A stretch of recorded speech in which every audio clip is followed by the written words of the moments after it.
Terima kasih Anda masih menyaksikan Aceh hari ini dan saudara kita beralih ke informasi lainnya. Ratusan petani durian mengikuti kontes durian Nusantara di Kabupaten Aceh Jaya.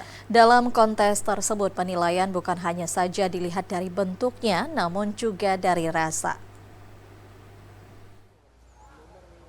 Komunitas Durian Tingkat Nasional mengadakan kontes eksplorasi durian Nusantara yang diikuti oleh ratusan petani dari Aceh Jaya. Di sini para peserta bisa membawa sejumlah varian buah durian untuk dinilai oleh Dewan Juri guna memperoleh buah durian yang terbaik. Untuk penilaian tersebut, sejumlah Dewan Juri didatangkan bukan hanya dari tingkat nasional, namun juga dari internasional. Ajang ini sudah beberapa kali digelar di Kabupaten Aceh Jaya untuk memperkenalkan buah durian milik petani Aceh Jaya ke masyarakat. Salah satu peserta, Kasri Yuman, mengatakan, selaku petani ia merasa sangat senang dengan hadirnya kontes ini yang digelar di Kabupaten Aceh Jaya. Adanya kontes ini, durian Aceh Jaya bisa dikenal luas dan harga durian milik petani mengalami peningkatan. Oh, sangat luar biasa Pak.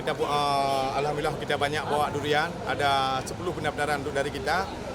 Alhamdulillah dengan adanya kegiatan ini di Aceh Jaya, satu sisi kita untuk mendongkrak ekonomi Aceh Jaya dari segi petani dan pekebun ini, khususnya bidang durian, untuk mendongkrak harga durian Aceh Jaya agar semakin tinggi, dikenal di kalangan nasional dan kalangan internasional, Pak.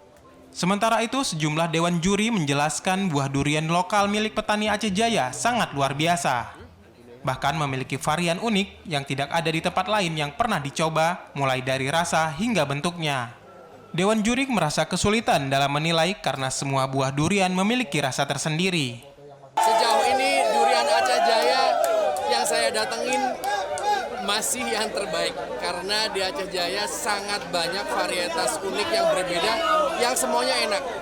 Tadi kita memilih 30 besar sudah mulai susah dan sekarang dipersempit lagi kita harus memilih 7 besar. Itu sangat susah karena semuanya rata-rata sangat enak sekali. Hari ini bukan hari yang terbaik, kualiti durian yang dibawa pada ini bagus. Kita sebenarnya dalam pencarian Aceh nombor 1. Jadi kita kena cari yang terbaik untuk Aceh untuk dipesada antara bangsa. Saya ucap tahniah sekali lagi. Saya bersama rakan saya, Syed daripada Pulau Pinang dan saya daripada Kuala Lumpur. Saya sangat bertuah ingin dapat merasai yang terbaik di Aceh. Adanya perlombaan buah durian diharapkan harga durian akan mengalami peningkatan dan ekonomi petani pun bisa bertambah. Dari Aceh Jaya, Musliadi, TVRI Aceh melaporkan.